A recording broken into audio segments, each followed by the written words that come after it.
सेठ जी, आपने ध्यान नहीं दिया। मैं आपको बधाई दे रहा हूँ और आपके चेहरे पर तो खुशी की झलक तक नहीं है। क्षमा कीजिएगा मंत्री जी, मैंने ध्यान नहीं दिया। वैसे किस बात की बधाई दे रहे हैं आप? आपके घर गूंजने वाली शहनाइयों की बधाई दे रहा हूँ मैं। आपकी पुत्री सौभाग्यशाली है जो उसके दरवाजे पर ऐसा महान सौभाग्य स्वयं चलकर आया है। पहेलियां मत बुझाइए मंत्री जी, साफ साफ बताइए। महाराज विश्वम्भर ने आपकी कन्या बंधुश्री के लिए विवाह का प्रस्ताव भेजा है। परंतु राजा तो जैन धर्म का विरोधी है और मेरी कन्या तो जैन धर्म की दृढ़ श्रद्धालु है। वो उस विधर्मी राजा के साथ जीवन निर्वाह कैसे करेगी? लक्ष्मी यदि दरवाजा खटखटाए तो मुंह नहीं करना चाहिए। सेठ जी, आप तो तैयारियां शुरू कीजिए। धर्म तो जीव का सच्चा साथी है। नहीं, यह विवाह नहीं हो सकता, कभी नहीं। आप इसे सहर्ष स्वीकार कीजिए सेठ जी, वरना फिर आपको राजघरानों की ताकत का भी रस रखना पड़ेगा। जो बात पर तलवार निकाल कर बात करते हैं वे वीर नहीं, कायर होते हैं मंत्रीवर। और ऐसे कायरों और विधर्मियों से मैं अपनी कन्या का विवाह हरगिज नहीं कर सकता। एक बार विचार अवश्य कीजिएगा सेठ जी, कहीं ऐसा ना हो कि पुत्री के लोभ में आपको कारावास का सुख भोगना पड़ेगा।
दिखाई दे रहे हो। बात ही ऐसी है, आज मेरी पुत्री के महापुण्य का उदय आया है। अच्छा, ऐसी क्या बात है? हमें दिगंबर जैन धर्म मिला है, इससे भी अधिक पुण्य का उदय कौन सा है? तुम सुनोगी तो बड़ी प्रसन्नता से नाच उठोगी। स्वामी, इंतजार मत कराइए, बताइए ना। राजा विश्वम्भर का संदेश आया है। वे हमारी बेटी के साथ विवाह करना चाहते हैं। हमारी बेटी देश की पटरानी बनेगी। यह हमारे लिए कितने गौरव की बात है। राज दरबार में हमारा मान सम्मान होगा, अतः हमें शीघ्र ही बंधुश्री के विवाह की तैयारियां करनी चाहिए।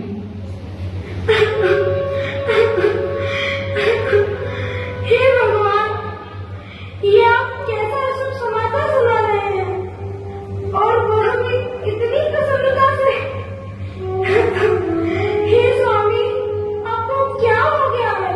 राजा विधर्मी है, उसके साथ मेरी बेटी का विवाह नहीं हो सकता। स्वामी, नहीं हो सकता, कभी नहीं हो सकता।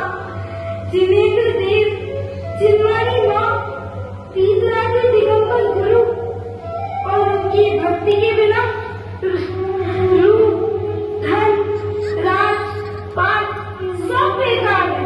अरे, हाथी के पैर के नीचे दबकर मर जाना ठीक है,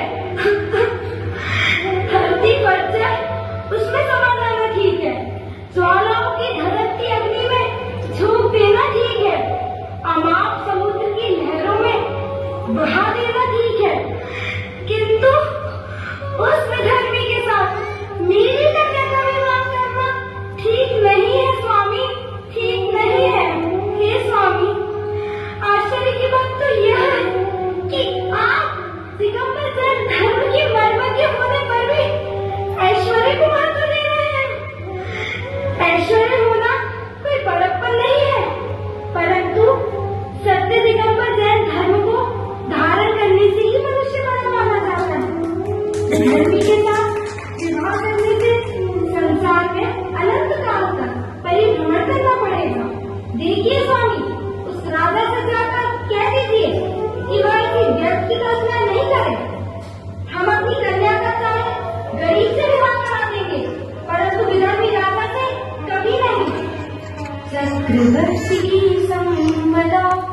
इंद्र सरीखे भू काकवीट समगिनत है सम्यक दृष्टि लो।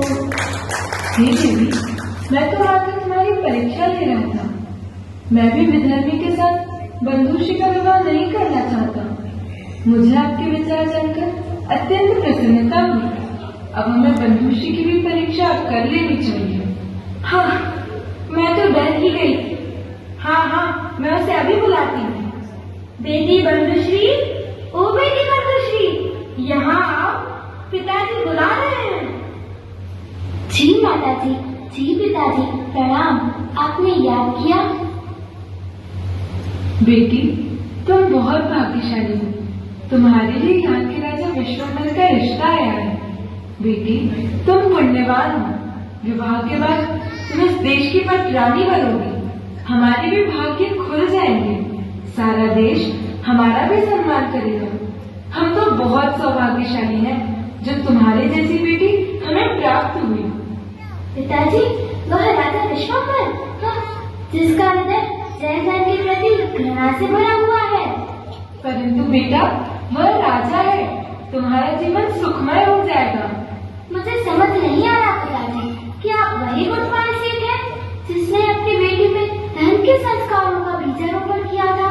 पिताजी, क्षमा करना, परंतु आज आपको ये क्या हो गया है? सिंहासन से दूर होने का ख्याल तो मेरे स्वप्न में भी नहीं आता, और आज आपकी ऐसी बात सुनकर मेरा हृदय शून्य हो गया। क्या कहा आपने? मेरे भाग्य खुल गए हैं। पिताजी, आपको ऐसा लगता है? नहीं माँ, इन्हें समझाइए, मेरे तो भाग्य फूट गए हैं। माना कि संसार में हर माता पिता अपनी संतान को सुखमय देखना चाहते हैं, परंतु सुख उस राजमहल में नहीं, वरन जिनवाणी माँ की गोद में है। और उस विधर्मी राजा से मेरा विवाह करके मेरे से जिनवाणी माँ का आंचल भी छीन लेना चाहते हो। इस दिगंबर जैन धर्म के सामने स्वर्ग का साम्राज्य भी धूल समान है। हमारे इस महान जैन धर्म में रानी चेनला, रानी रेवती, सती सीता, सती नीली, अनंतसरा, अंजना जैसी महान नारियां हुई हैं, जिन्होंने भयंकर कष्टों में भी जैन धर्म नहीं छोड़ा। और मुझे तो महान